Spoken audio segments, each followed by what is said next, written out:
Tu as déjà acheté le savon de ménage au moins une fois dans ta vie, que tu sois maman, papa, jeune fille ou jeune homme, alors cette vidéo c'est pour toi.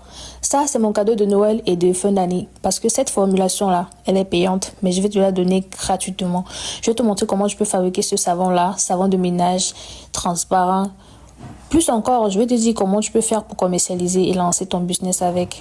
Donc, let's go, regarde la vidéo jusqu'à la fin si tu es intéressé. Et tu n'auras plus jamais acheté du savon de toute ta vie. Donc, like juste la vidéo là pour nous encourager. On va commencer par mesurer nos intrants. Donc, on va mesurer ici le sucre. Le sucre, environ 270 grammes de sucre. Ensuite, 300 ml d'eau. À l'intérieur, tu vas mettre tout ton sucre et tu vas laisser dissoudre. Tu mets ça de côté et tu vas passer à l'huile. Tu vas prendre environ 1500 ml d'huile de ton choix. Ça peut être l'huile de coco, l'huile de palme ou n'importe quoi. Franchement, chacun prend l'huile qui l'arrange. Vous mesurez juste les 1500 ml d'huile. Vous mettez ça dans un bol. Est-ce que vous avez déjà liké la vidéo, les amis? S'il vous plaît, en like, c'est un clic et c'est gratuit. Des millions de vues et pas de likes, franchement, c'est pas encourageant. Un petit clic et c'est gratuit. Je vous invite à liker, je vous en prie. Pourquoi pas de partager?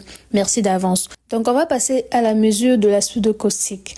Donc, les gens qui suivent souvent nos formations savent que à cette étape, il y a un calcul qui doit être fait. Donc, pour savoir la quantité de soude à utiliser dans la saponification, cela est calculé en fonction des huiles et des indices de saponification. Bon, bref, je ne vais pas rentrer dans le détail.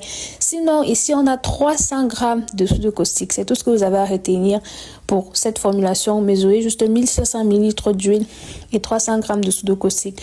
Mais pour les personnes qui veulent vraiment se perfectionner, rentrer en profondeur et comprendre, parce que toutes ces quantités que vous voyez là, ce sont des quantités qui sont calculées au préalable. Il y a des façons de savoir, il y a des façons de calculer. Donc, si vous voulez vraiment rentrer en profondeur, vous perfectionner dans ce domaine de cosmétique, n'hésitez pas à prendre notre formation. Nous sommes à plus de 200 personnes formées. Les résultats, les témoignages sont là.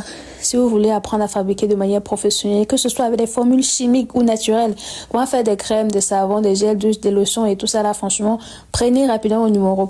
Donc, après avoir mesuré la soude, on a mesuré 700 ml, 750 ml d'eau. Et on a mis notre soude qu'on a mesuré, les 300 grammes de soude, on a mis dans l'eau. Jamais fait l'inverse. On met jamais de l'eau dans la soude, mais on met la soude dans de l'eau. C'est ce qu'on a fait et là, on est en train de tourner. Après, maintenant, on prend la solution de soude et de l'eau et on va mélanger ça avec la solution de l'huile. Donc voilà les deux solutions qu'on est en train de mélanger et après avoir bien tourné, on va laisser refroidir, on va laisser reposer pendant quelques minutes et après on va venir continuer le processus. Donc regardez vraiment les témoignages des anciens membres de notre formation et n'hésitez pas à prendre le numéro si vous souhaitez vraiment vous perfectionner dans ce domaine-là. Donc après quelques temps de repos, voilà un peu ce qu'on obtient. Ici, on va rajouter trois choses. On va rajouter 750 ml d'éthanol.